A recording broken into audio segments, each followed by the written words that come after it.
عالیہ جی، میرا پہلا سوال یہ ہے کہ اللہ تعالیٰ ہر چیز پر قدرت رکھتے ہیں، تو اللہ تعالیٰ کو فرشتوں کی کیا ضرورت ہے اپنے کام کرنے لیے؟ فرشتے خدا تعالیٰ کی قدرت کا نمونہ ہیں.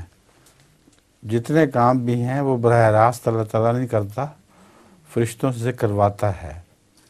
اب حکومتیں ہیں، اس میں بادشاہ، بڑے بڑے بادشاہ قدرت رکھتے ہیں ہر چیز پر، لیکن سارے کام خود تو نہیں کرتے. ان کے نوکر چاکر، وزیر، پٹواری، تحصیلدار، چھوٹے موٹے آدمی سارے مل کے کام کر رہے ہوتے ہیں. تو اللہ تعالیٰ نے یہ اس کارخانے کو چلانے کے لیے فرشتوں کو پیدا فرمایا ہے.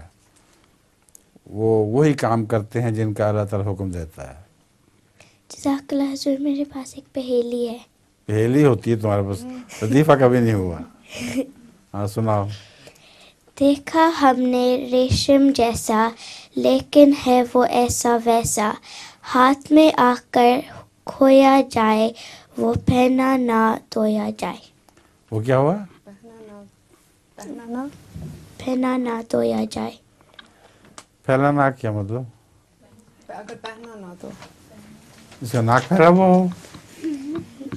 پھیلا ناک ہے؟ پہنا نہ ہیں؟ ہاتھ میں آ کر کھویا جائے، وہ پہنا نہ دھویا جائے. پہنا نہ پہنا نہ ہو دھویا نہ جائے، ہاں نہ جی، ہی دھویا پہنا جائے. بھی نہ جائے اور دھویا بھی نہ جائے.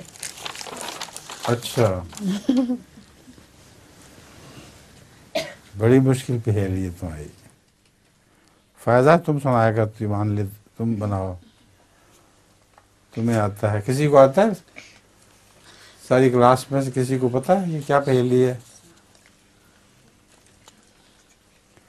کہاں سے لاتی ہو ایسی مشکل پہیلیاں تم؟ فائزہ نہیں سمجھ آئی؟ اچھا ہم ہار گئے، آپ بتا دیں. مکڑی کا جالا. مکڑی کا جالا وہ کس طرح؟ کہتی ہے کہ دیکھا ہم نے ریشم جیسا، ریشم کا بھی وہ بنتا ہے نا ٹھیک ہے جال، ٹھیک ہے. اور لیکن ہے وہ ایسا ویسا، مطلب ریشم نہیں ہے اصل میں.